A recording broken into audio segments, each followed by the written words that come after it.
So welcome to the project Pseudo DC Link EV Home Charger with semiconductor devices as well as utilization factor.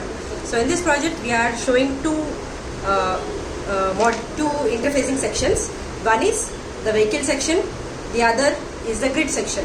So we are having the communication network between vehicle as well as the grid using PIC microcontroller, which plays a very important role for providing the bidirectional power supply vehicle to grid and grid to vehicle. So we need to explain each and every section over here.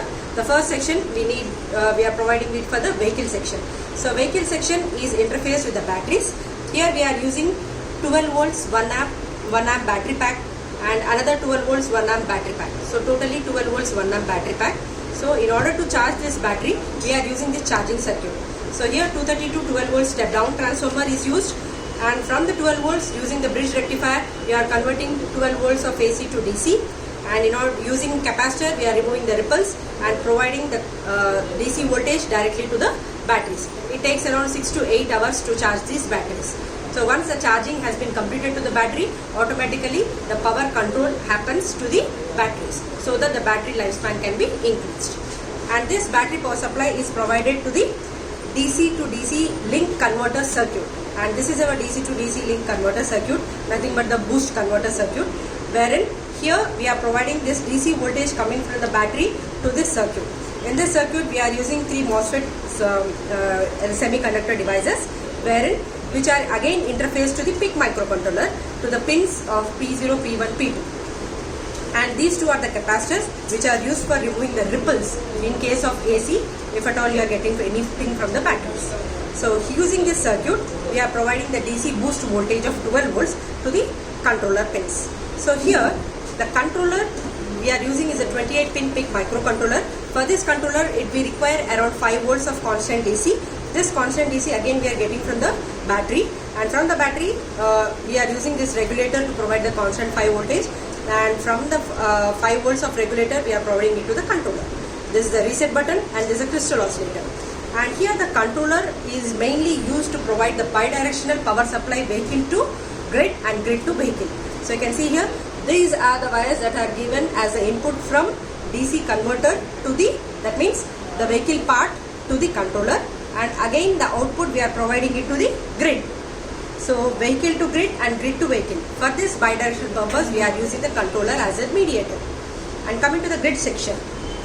In this grid section we are having two outputs. One is the DC output voltage, the other is the AC bulb. So directly for the DC output voltage we are using the voltage from the grid, voltage from the vehicle section directly from the boost converter circuit. So from this battery we are switching the DC motor. So as soon as we switch on the circuit, from the battery we are directly controlling the motor.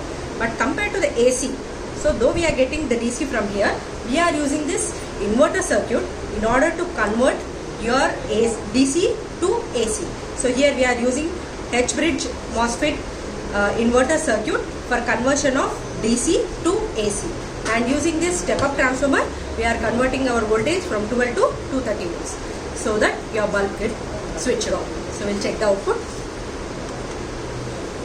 So as soon as you switch on the circuit, you can see here on the battery charging circuit, the LED supply gets switched on and the batteries are getting charged. So once the batteries get switched on, you will be getting 2 LED indicators over here.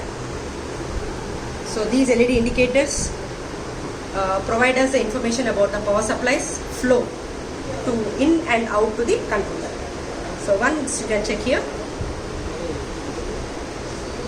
So one output you are getting for the inverter, the other output is the DC voltage. You can see here the DC motor gets switched on. So AC bulb got switched on.